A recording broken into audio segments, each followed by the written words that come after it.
मैं सुमति कुमारी tribal movement in India में यानी जनजातीय विद्रोह में हम आज मुंडा आंदोलन के बारे में जानेंगे।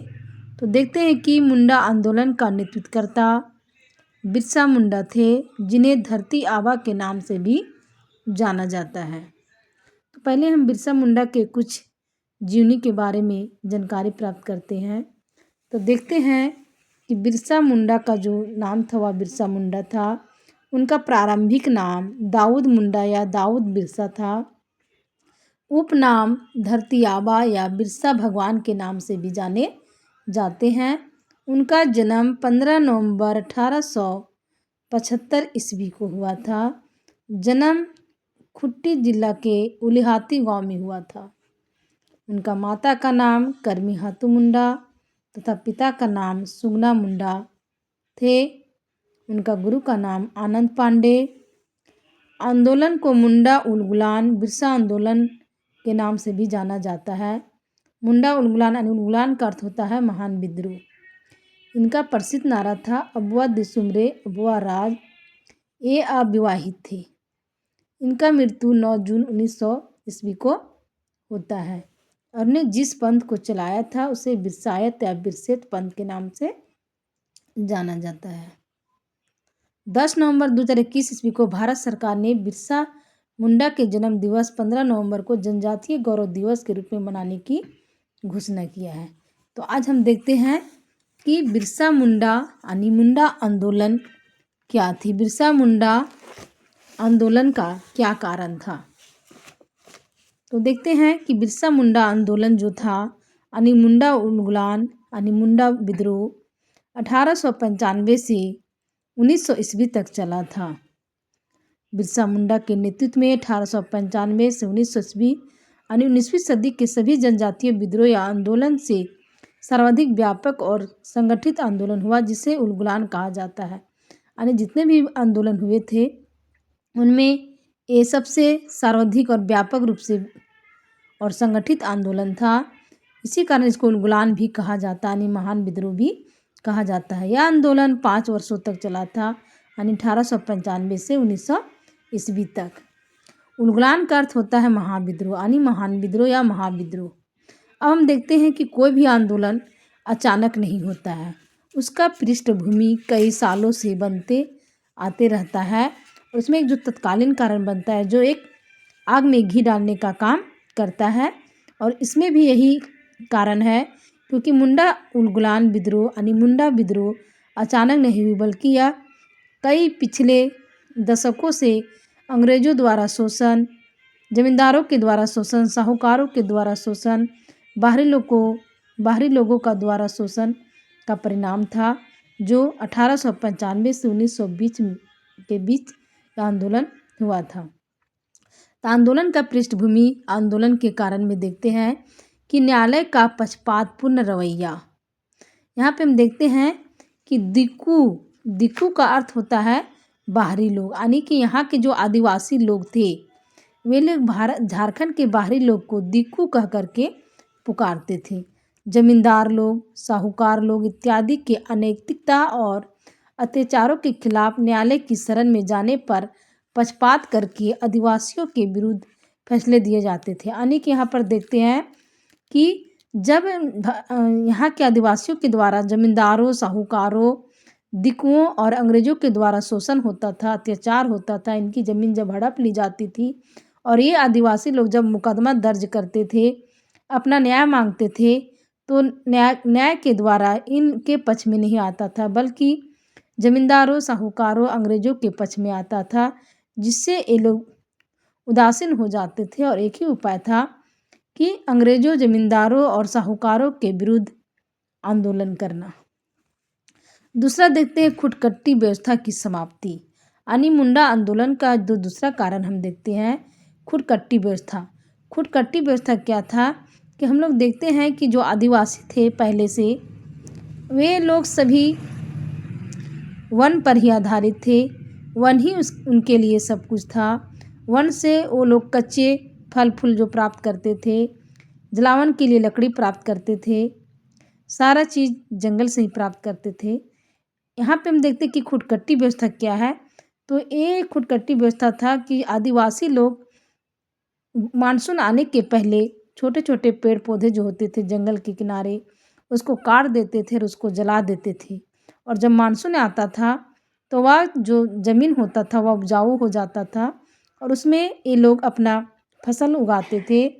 और जब तक इस भूमि में उपजाऊ रहता था यानी उर्वरा शक्ति रहती थी, तब तक 3-4 साल तक ये लोग यहाँ पे खेती-बाड़ी करते थे। उसके बाद फिर एक दूसरे जगह पे उसी तरह से जंगल को काट करके मानसून आने पर वहाँ पे खेती-बाड़ी करते थे। लेकिन जब अंग्रेज़ लोग भारत में आए, ख़ासकर झारखंड में आए, ये 1764 ईस्वी में बक्सर के युद्ध के बाद जब 1765 में इलाहाबाद की संधि होती है और इलाहाबाद की संधि के तहत अंग्रेज़ों को बिहार, बंगाल और उड़ीसा का दीवानी प्राप्त हो जाता है, अर्थात व्यापार व्यवसाय करने का अधिकार मिल जाता है। तो अंग्रेज़ लोग 1767 में यानी 67 में सिंहभूम की तरफ से झारखंड में भी प्रवेश करते हैं, क्योंकि झारखंड भी उस समय बिहार में ही था, यानी उस समय झारखंड अलग नहीं था, तो झारखंड का भी दीवानी उन लोग को प्राप्त था। तो झारखंड में भी आदिवासियों का शोषण करना ये लोग शुरू कर देते हैं। और खुटकट्टी व्यवस्था का मतलब है जो आदिवासी लोग जंगल को काट कर वहाँ पे खेती-बाड़ी करते थे, उस पर अंग्रेज़ों ने रोक लगा दिया। इसके कारण मुंडा जनजाति के लोग को बंधुआ मजदूरी करने के लिए बाध्य होना पड़ा। यानी अंग्रेज़ों द्वारा, जमींदारों द्वारा, महाजनों द्वारा पूरा तरह से आदिवासियों का ज़मीन जो खुटकट्टी व्यवस्था के द्वारा जो लोग अपने जीवन यापन करते थे, वह समाप्त कर दिया गया। खुटकट्टी व्यवस्था को समाप्त कर दिया गया, जिसके कारण आदिवासी का एक ही उपाय था कि लोगों के यहाँ बंधुआ मजदूरी करके अपना जीवन यापन करना। बंधुआ मजदूरी क्या था कि लोग मजदूरी करते थे, लेकिन लोग को मजदूरी के बदले मजदूरी वेतन नहीं मिलता था। यही बंधुआ मजदूरी है। आगे कारण में देखते हैं कि मिशनरियों द्वारा झूठा आश्वासन और धर्म परिवर्तन। मिशनरी लोग यहाँ के लोगों को धर्म परिवर्तन करवाते थे, झूठा आश्वासन देते थे। और इन मिशनरियों में देखते हैं कि लूथरन, एंगिलिकन एवं कैथोलिक आदि मिशनरियाँ थे जो आदिवासियों की समस्या को निदान का आश्वासन देकर धर्म परिवर्तन करने के लिए जुटे हुए थे। यानी आदिवासी लोग को धर्म परिवर्तन करवाते थे, कहते थे कि अगर आप ईसाई धर्म में परिवर्तन हो जाते, ईसाई धर्म को अपना लेते हैं, तो उन्हें सारी समस्या, जो भी समस्या उसका निदान कर दिया जाएगा, समस्या का समाधान कर दिया जाएगा। अगर उनकी संपत्ति को लूटा जा रहा है, अगर कहा जाता था कि अगर आप ईसाई धर्म अपना लेते हैं तो आपकी पैतृक संपत्ति यानी आदिवासियों की पैतृक संपत्ति को अंग्रेज नहीं लूटेंगे, नहीं छीनेंगे। इस प्रकार आदिवासियों को झूठा आश्वासन दे करके अंग्रेज़ों ने आदिवासियों का धर्म परिवर्तन करवाना शुरू कर दिया। तत्कालीन कारण में देखते हैं कि आदिवासियों जीवन निर्वाह के लिए ज़्यादातर वन पर ही आश्रित थे, यानी जंगल पर ही आश्रित थे। लेकिन देखते हैं कि 1894 में छोटा नागपुर वन सुरक्षा कानून लाया गया और इसके तहत वनों को ब्रिटिश सरकार द्वारा नियंत्रित करने के कारण उनका जीवन यापन विपरीत प्रभाव पड़ने लगा। यहाँ पे देखते हैं कि तत्कालीन कारण में है कि अंग्रेजों द्वारा छोटा नागपुर वन सुरक्षा कानून लाया जाता है 1894 में, जिसके तहत आदिवासियों को जंगल में प्रवेश पर रोक लगा दिया गया और आदिवासियों के लिए जंगल ही सब कुछ था। जंगल यानी वन में ये लोग जाते थे, जंगल से ही लोग कंद मूल फल फूल प्राप्त करते थे। पशु पक्षियों को खाने वाले योग्य पशु पक्षियों को मार कर खाते थे। वहाँ से जलावन की लकड़ी प्राप्त करते थे, लकड़ी काट करके अपने गांव के सामने नज़दीक वाले गांव में बेचते थे। यानी सारा उनका जो जीवन का जो निर्वाह का जो साधन था वह जंगल ही था। लेकिन अंग्रेज़ों के द्वारा आने पर 1894 में छोटा नागपुर वन सुरक्षा अधिनियम लाया गया, जिसके तहत इन लोग को जंगल में प्रवेश पर प्रतिबंध लगा दिया गया और आदिवासी लोग बेसहारा बन गए। और उन लोग का एक ही उपाय था कि अब इनके विरुद्ध यानी शोषण के खिलाफ आवाज़ उठाना है, विद्रोह करना है, तभी इन लोग को यहाँ से बाहर करेंगे और हम लोग अपने शासन व्यवस्था को चलाएंगे। अब आंदोलन का देखते हैं कि मुख्य उद्देश्य क्या था, प्रमुख उद्देश्य क्या था आखिर। तो आंदोलन एक तो शोषण था अंग्रेजों के द्वारा, जमींदारों के द्वारा, महाजनों के द्वारा। लेकिन अब देखना है कि आखिर आंदोलन ये लोग क्यों करेंगे। इसका उद्देश्य तो जरूर होगा कि अगर हम लोग इनके खिलाफ आंदोलन करते हैं तो हमें ये सारे चीज़ प्राप्त होगी। तो आंदोलन का जो मुख्य उद्देश्य था आर्थिक उद्देश्य। आर्थिक उद्देश्य देखते हैं कि छोटा नागपुर क्षेत्र से दिकुओं को बाहर भगाना और गैर आदिवासियों के कब्जे से अपनी कर मुक्त भूमि की वापसी करना। यानी आदिवासियों का एक ही मुख्य उद्देश्य था कि छोटा नागपुर क्षेत्र यानी झारखंड से दिकुओं को, यानी दिकुओं मतलब जो झारखंड से के बाहरी लोग थे, जो बाहरी लोग झारखंड में आकर बसे थे, उन लोग को आदिवासी लोग दिक्कू कहते थे। तो दिक्कू आखिर अगर हम मुंडा आंदोलन करते हैं यानी विद्रोह करते हैं तो यहाँ से दिक्कुओं को बाहर करेंगे और गैर आदिवासियों के कब्जे से, यानी कि जो आदिवासी नहीं है, यानी जो आदिवासी नहीं उन्हें गैर आदिवासी कहा जाएगा। तो जो गैर आदिवासी के कब्जे में जो आदिवासियों की भूमि है उसको मुक्त करेंगे और हम लोग कर मुक्त हो जाएंगे, यानी हम लोग को भूमि पर मुक्त कर नहीं देना पड़ेगा। दूसरा राजनीतिक उद्देश्य था कि अगर हम लोग विद्रोह करते हैं अंग्रेजों के खिलाफ तो अंग्रेजी शासन से पूर्णतः मुक्ति मिलेगी तथा स्वतंत्र मुंडा राज स्थापित हो जाएगा। कहने का मतलब अंग्रेजों के आने के पहले मुंडा लोग का अपना एक शासन व्यवस्था था, मुंडा राज था। लेकिन अंग्रेज जब आए तो इन लोग की शासन व्यवस्था पर हस्तक्षेप कर दिया। तो आदिवासियों का मुख्य उद्देश्य था, मुंडा लोग का मुख्य उद्देश्य था कि अगर यहाँ अंग्रेजी की शासन, अगर अंग्रेजों को यहाँ से बाहर खदेड़ेंगे तो हम लोग अंग्रेजी शासन व्यवस्था से मुक्त हो जाएंगे और पुनः हम लोग स्वतंत्र रूप से जो पहले से हमारी मुंडा राज व्यवस्था पर चलते आ रही थी वह पुनः स्थापित हो जाएगी। धार्मिक उद्देश्य क्या था, आखिर विद्रोह करेंगे। आदिवासियों का उद्देश्य था कि अगर हम लोग विद्रोह करते हैं अंग्रेजों, जमींदारों और महाजनों के खिलाफ तो ईसाई धर्म के प्रभाव से मुक्ति और धर्म परिवर्तन कर चुके लोगों को पुनः मूल धर्म में वापसी हो जाएगी। यानी अंग्रेजों के जो दबाव में लोग जो ईसाई धर्म अपनाया था, तो अगर यहाँ से अंग्रेज लोग चले जाएंगे तो हम पुनः फिर अपने धर्म में चले आएंगे। यानी जो पहले दूसरे धर्म में थे लेकिन अंग्रेजों के दबाव के कारण ईसाई धर्म अपनाया था, अंग्रेज जब यहाँ से चले जाएंगे तो पुनः वे फिर अपने धर्म में वापस हो जाएंगे। इसी उद्देश्य से आदिवासियों ने यानी मुंडा आंदोलन चलाए थे मुंडा लोगों ने। तो देखते हैं कि बिरसा मुंडा ने 1893-94 ईस्वी में वन विभाग द्वारा अनैतिक रूप से ग्रामीण बंजर भूमि के अधिग्रहण के विरुद्ध हो रहे आंदोलन में भाग लिया, परंतु सुदृढ़ संगठन न होने के कारण यह विफल हो गया। हम लोग यहाँ पे देखें कि 1894 में छोटा नागपुर वन सुरक्षा कानून आया। इसके खिलाफ में आदिवासियों ने आंदोलन चलाया और जिसमें बिरसा मुंडा ने भी भाग लिया, परंतु मजबूत संगठन न होने के कारण अंग्रेजों के खिलाफ जो आंदोलन चला था वह विफल हो गया, सफल नहीं हो गया। तब बिरसा मुंडा ने अपना दिमाग लगाया कि बिना संगठन का हम लोग अंग्रेजों से जीत नहीं पाएंगे। अतः बिरसा मुंडा ने वर्ष 1895 ईस्वी में बिरसायत धर्म का प्रतिपादन कर धार्मिक रूप से लोगों को संगठित करना शुरू किया। बिरसा मुंडा बहुत ही बुद्धि के तेज थे।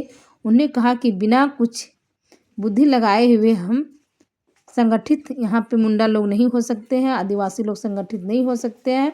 इसके लिए उन्होंने बिरसायत धर्म को चलाया और उन्होंने कहा कि लोगों को धर्म के आधार पर संगठित करेंगे, धर्म के रूप में संगठित करेंगे।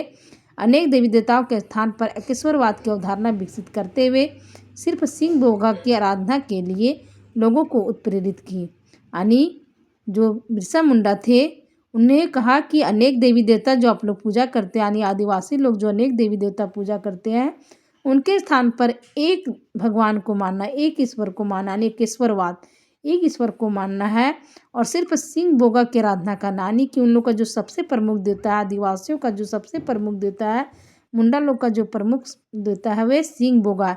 सिंह बोगा का अर्थ होता है सूर्य भगवान। बोले कि सिर्फ एक भगवान सिंह बोगा का पूजा करना है। बिरसा ने खुद को सिंह बोगा का दूत घोषित किया। बोला हम जो सूर्य भगवान यानी सिंह बोगा उन्हीं के द्वारा भेजा गया हम दूत हैं, तथा यह प्रचारित किया कि उनका अवतरण मुक्तिदाता के रूप में किसी को भी निरोग करने की चमत्कारी शक्ति के साथ हुआ है। उन्हें बिरसा मुंडा ने यह भी लोगों को बताया कि हम सिंह बोगा का दूत है और हमें इसलिए यहाँ पे भेजा गया है कि लोगों को दुख से दूर करे और हम किसी भी व्यक्ति को निरोग कर सकते हैं, यानी कोई रोगी व्यक्ति है तो उसको हम निरोग कर देंगे, रोग से मुक्त कर देंगे। कहा भी जाता है कि जो बिरसा मुंडा थे, जब किसी बीमार व्यक्ति को जब छू देते थे तो वो लोग ठीक हो जाते थे, क्योंकि उस समय हैजा का बीमारी बहुत ज़्यादा प्रचलित थी और किसी गांव में जब होता था पूरा गांव फैल जाता था। ऐसी स्थिति में बिरसा मुंडा उन लोग को जाके छूते थे तो वो लोग ठीक हो जाता था। और यहाँ तक कि एक बार कहानी देखने को मिलता है, यानी बुक में पढ़ने को मिलता है कि एक बार बिरसा मुंडा पर बिजली गिर गई थी और उनका बिजली से कुछ नहीं हुआ, सिर्फ वो नीला कलर के हो गए थे, लेकिन उनका मृत्यु नहीं हुआ था। बिरसा आंदोलन का सेना, अब बिरसा मुंडा ने सेना तैयार करना शुरू कर दिए अंग्रेजों के खिलाफ, साहूकारों के खिलाफ, महाजनों के खिलाफ।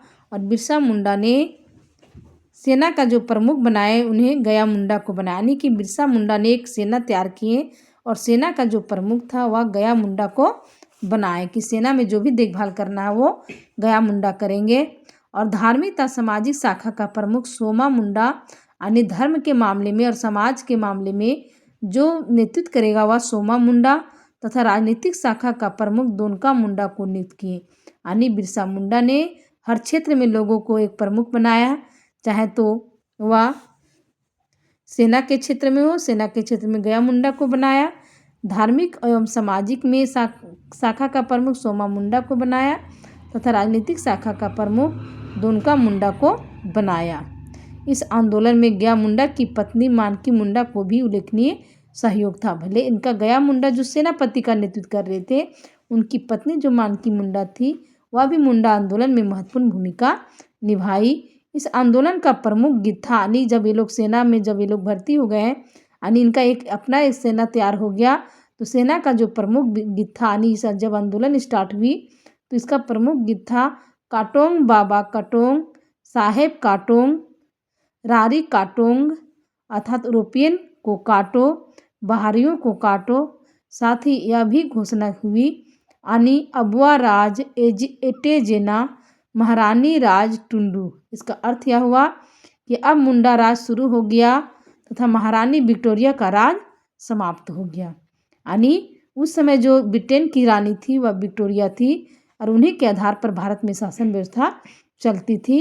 अर्थात मुंडा लोग का नारा था कि अबुआ राज एटेजाना और महारानी राज टुंडू, अब हमारा मुंडा राज स्टार्ट हो गया और महारानी विक्टोरिया का राज समाप्त हो गया। तब तथा अब कोई लगान नहीं देना होगा, यानी कि अब हम किसी तरह का टैक्स अंग्रेजों को नहीं देंगे।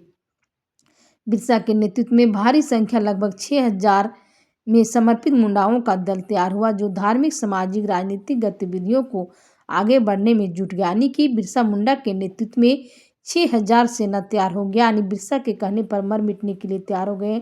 6000 सेना तैयार हो गया। दिसंबर 1895 में बिरसा को ब्रिटिश शासन के विरुद्ध षड्यंत्र रचने के आरोप में पहली बार 30 नवंबर 1895 ईस्वी को अंग्रेज अधिकारी मेयर्स द्वारा गिरफ्तारी कर 2 साल की सजा के लिए हजारीबाग जेल में रखा गया।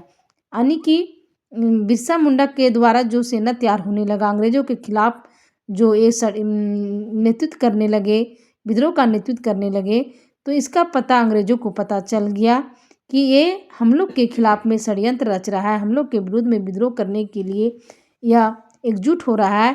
तब अंग्रेज जो मेयर अधिकारी था, जो अंग्रेज अधिकारी मेयर्स था, उनके नेतृत्व में बिरसा मुंडा को 30 नवंबर 1895 को गिरफ्तार कर दिया गया और उन्हें हजारीबाग जेल में 2 साल तक रखा गया था।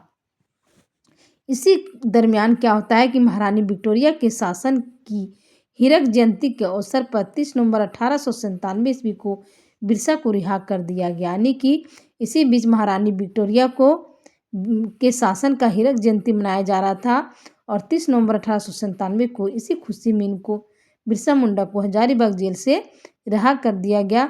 बाद में बिरसा पुनः अपने संगठन को मजबूत करने और उग्र आंदोलन के लिए लोगों को हथियारबंद करने में जुट गए, लेकिन बिरसा मुंडा डरे नहीं और फिर जब जेल से बाहर आए तो फिर से उन्होंने आदिवासियों को एकजुट करना शुरू कर दिया, यानी अंग्रेजों के खिलाफ एकजुट होना शुरू हो गए तथा हथियार बंद करने में जुट गए, यानी कि हथियार के साथ बिरसा मुंडा ने सेना तैयार करना फिर से शुरू कर दिए।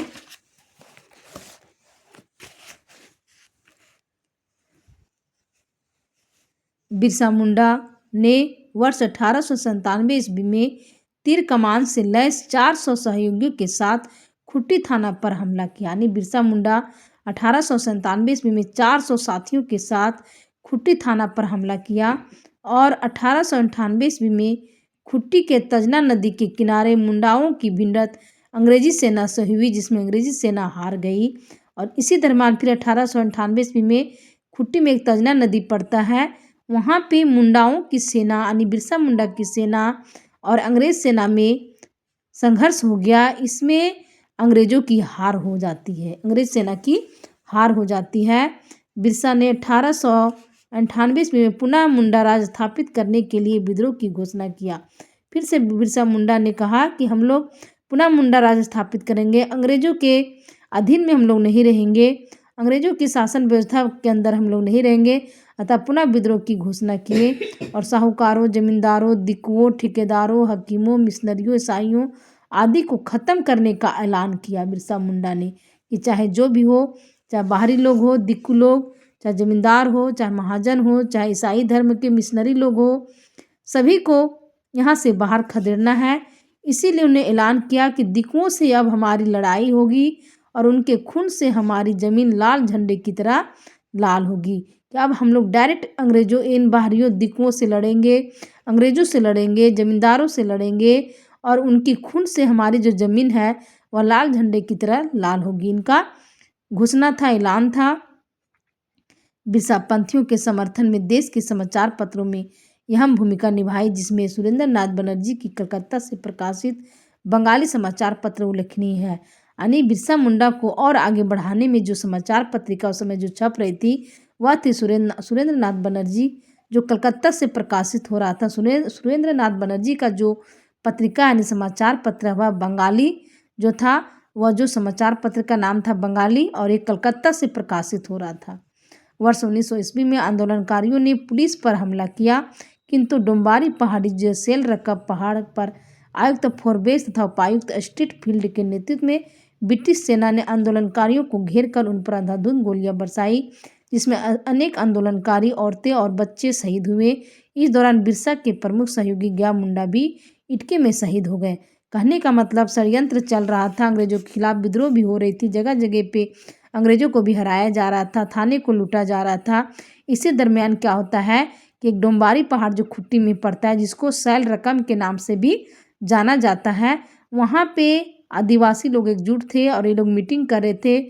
उसी दौरान अंग्रेज अधिकारी फोरबेस और उपायुक्त स्ट्रीट फील्ड ने वहाँ के आंदोलनकारियों को चारों तरफ से घेर लिया और अंधाधुंध गोलियां चलाई। जिस प्रकार हम लोग जानते हैं कि 13 अप्रैल 1919 को जलियांवाला बाग हत्याकांड जो हुआ था, जहाँ पे अंग्रेज जो अधिकारी था जनरल डायर ने गोली चलाया था और अनेक भारतीय मारे गए थे।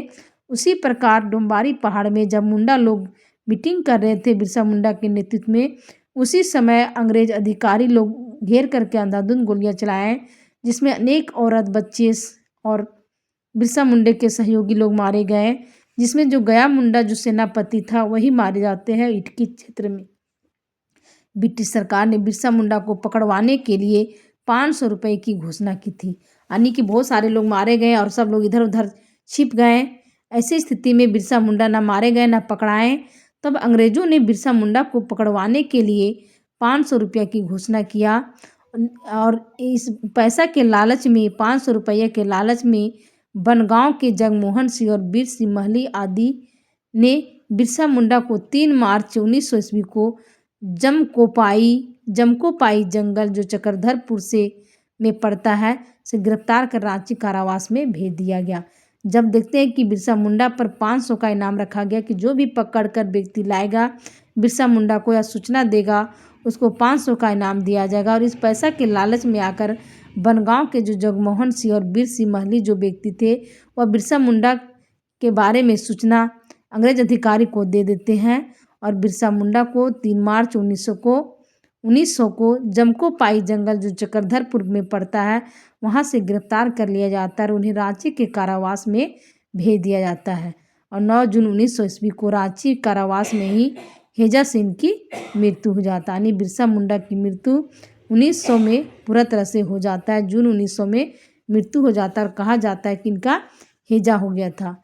बिरसा मुंडा आंदोलन से लगभग 350 आंदोलनकारियों पर मुकदमा चलाया गया, जिनमें 3 को फांसी, 44 को आजीवन कारावास एवं 47 को कठोर कारावास की सजा दी गई। यानी जब बिरसा मुंडा मारे गए, यानी बिरसा मुंडा जब मर जाते हैं उसके बाद 350 आंदोलनकारियों पर मुकदमा चलता है, जिसमें 3 को और फांसी मिलता है, 44 को आजीवन कारावास होता है और 47 को कठोर सजा की सुनाई जाती है। और गया मुंडा की पत्नी मानकी मुंडा जो थी उन्हें भी 2 वर्ष की सजा हुई थी। विद्रोह का अगर मुख्य केंद्र कहा जाए तो खुट्टी था तथा उस समय रांची का उपायुक्त स्ट्रीट फील्ड थे। अगर कहा जाए कि बिरसा मुंडा का जो मुंडा आंदोलन है उसका केंद्र कहाँ था तो खुट्टी था।